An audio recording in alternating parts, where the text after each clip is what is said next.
Sometimes when I'm shopping on Amazon, I'll scroll down to that section that says you may also like, and I'll click on things, and then I'll do it again and again and go down these deep, dark rabbit holes of weird stuff you can find on Amazon.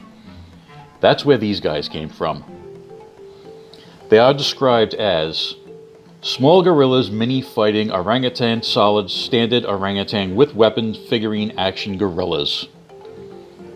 That's kind of a long name, so I just renamed them Guerrilla Warfare. These are the type of things that I loved to find as a kid. Just weird, knockoff type monster, creature, dinosaur type figures. This is right in line with that kind of stuff. They're sold in pairs, 3 different sets for $12, so about $6 a figure. They are constructed of solid PVC. So if you've ever purchased creature figures from companies like Safari Limited or Papo or Schleich, that's pretty much what you're dealing with here. Unarticulated, solid PVC figures.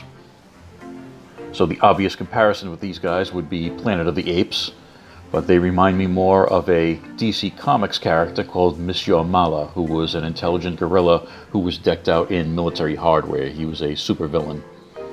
So let's take a closer look at some of these guys. For just unbranded knockoff figures, they're actually not bad.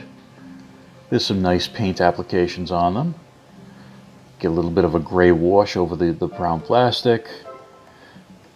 Nice details on their uniforms, on their weapons. There's a little bit of sloppy work here and there, but overall they're not bad. This guy's the Bazooka Man, and his weapon is removable. He's got some grenades there on his straps, backpack, various pouches.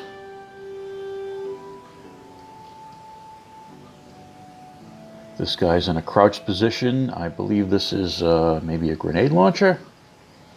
I'm not a weapons expert. And again, he's got some various grenades and things on his uniform. Some pouches in the back there.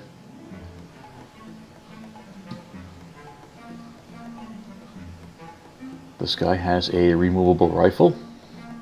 You can see he's got a communicator on his belt there. And I think most of these guys have a variety of grenades that they can use on people.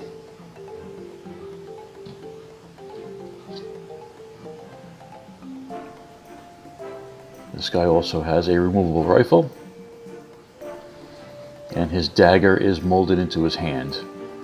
He's got that screaming face. He's ready to go. He's in berserker mode.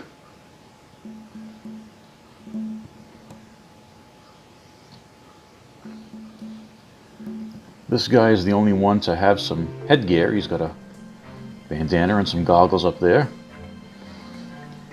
Also got this golden handgun. Now again, I'm no weapons expert, but I don't think this bandolier is going to be very much use with this handgun, but there you go.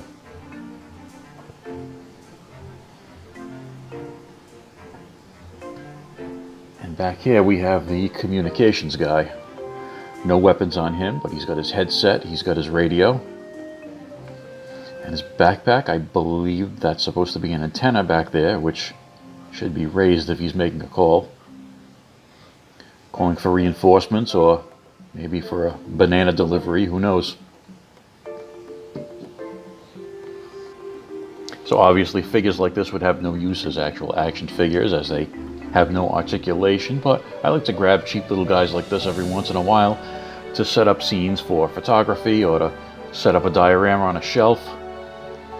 They're visually interesting as background characters or lackeys, henchmen, whatever you want to do with them.